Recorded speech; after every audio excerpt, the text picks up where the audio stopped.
제가 가진 성경은 구약 성경 727면쯤에 있습니다. 느헤미야 2장 1절에서 10절까지 말씀 한 절씩 교도하도록 하겠습니다.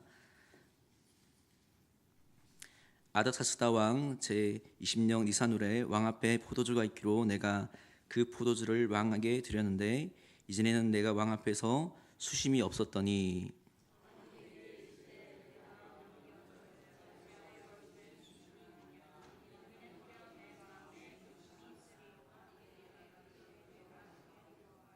왕께 대답하되 왕은 만세수를 하옵소서. 내 수상들의 묘실이 있는 성읍이 이제까지 황폐하고 성문이 불탔사오니 내가 어찌 얼굴에 수심이 없사오리까니.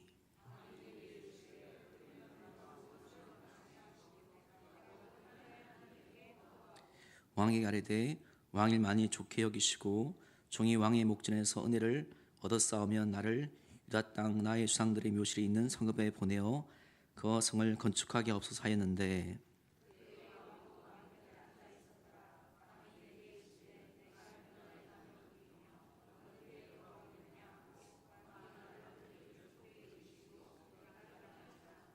내가 또 왕에게 아뢰되 왕이 만일 좋게 여기시거든 강 서쪽 총독들에게 내리시는 조서를 내게 주사 그들이 나를 용납하여 유다에 들어가기까지 통과하게 하시고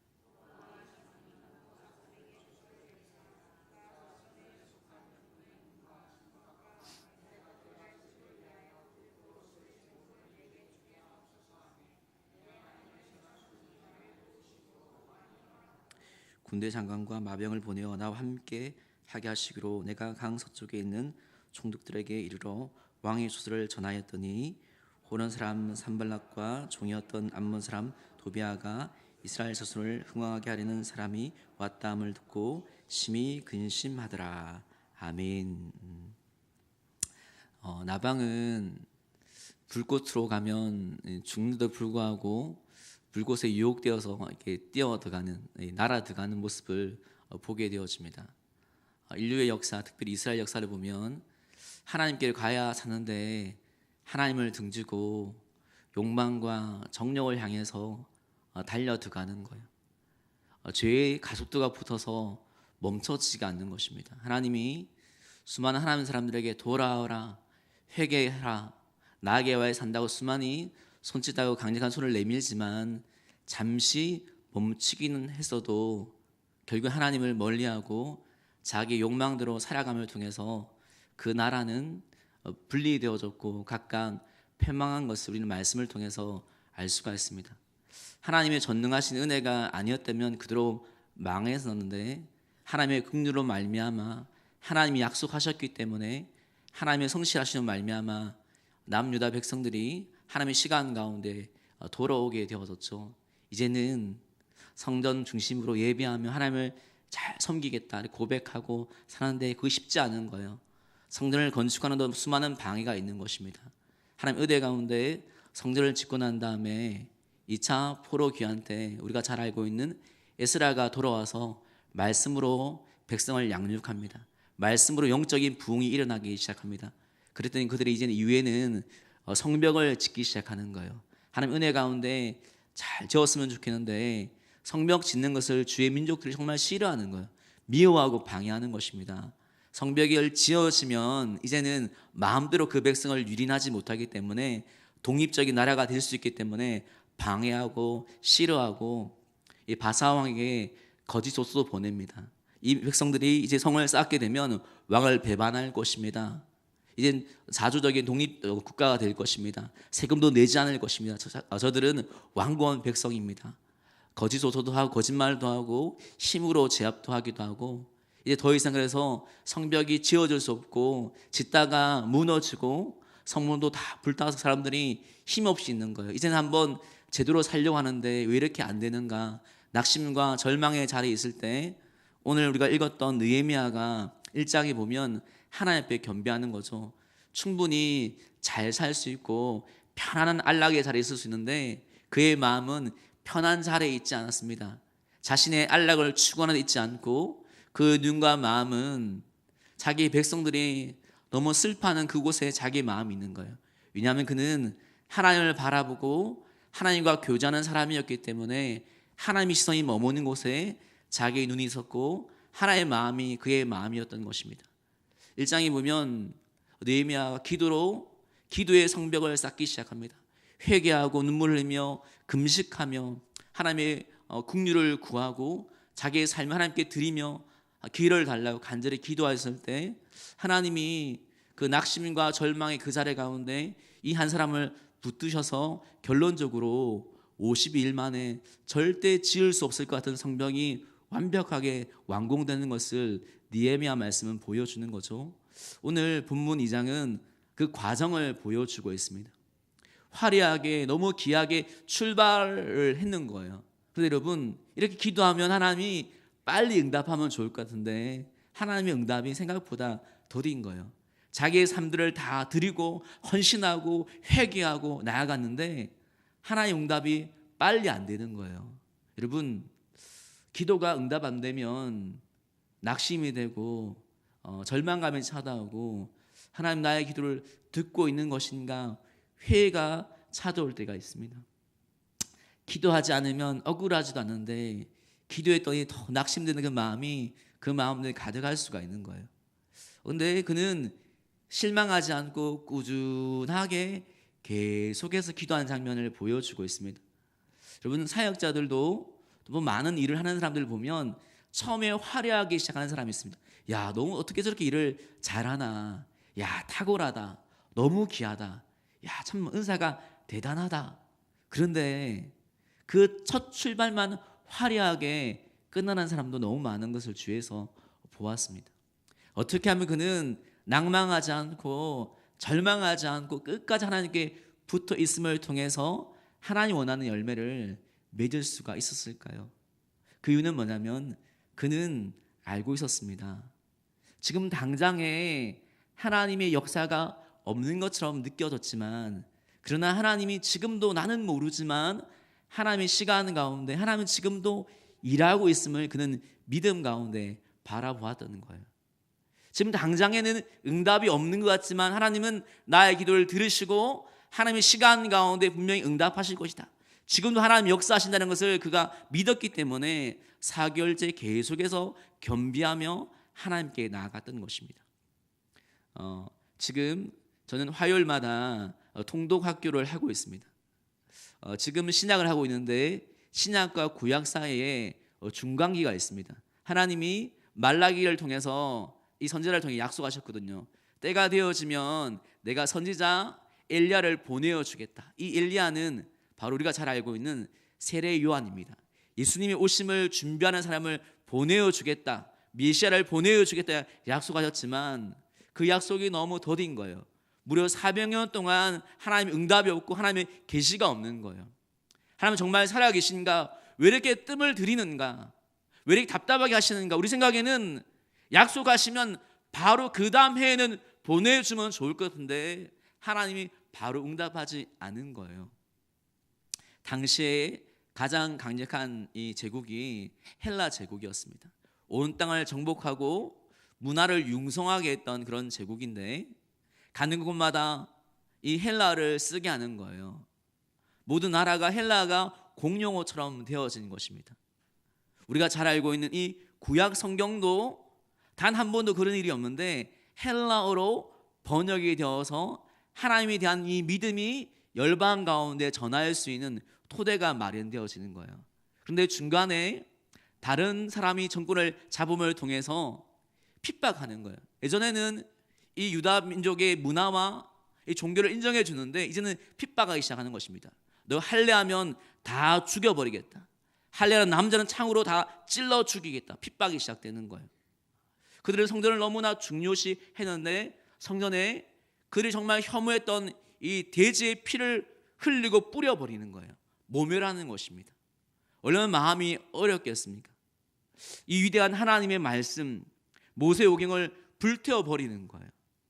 도저히 가만히 있어서 이들이 독립전쟁을 하기 시작합니다. 생명을 걸고 싸워서 마침내 독립이 일시적으로 100년 남짓하게 이루어지는 거예요. 그때 그들이 독립하면서 그들 마음에 뜨겁게 마음에 달아올랐던 하나의 사상이 있다면 뭐냐면 메시아를 기다리는 마음이 그 시대 가운데 달아오르는 거예요. 때가 되면 다윗의 자손이 이 메시아가 오게 되면 그때 영광이 재현되어질 것이다. 이 민족이 메시아를 사모하면서 기다리는 것입니다. 하지만 얼마 안 가서 로마가 모든 것을 정복합니다. 로마는 군대로 모든 것을 다스리는 거예요. 그리고 길을 냅니다. 왜 길을 내냐면 이 군대가 빨리 이동하기 위해서 자기의 목적을 위해서 모든 게 길을 내는데, 이 길은 결국에는 이 복음을 전하기, 사도 바울이 선교 여행을 하기 쉬운 길로 나중에 하나님께서 선용하시는 걸 보게 되어집니다. 그리고 갈라디아서 4장 4절 보면 이렇게 되었습니다. 때가 참에 하나님이 그 아들을 보낸다는 것입니다.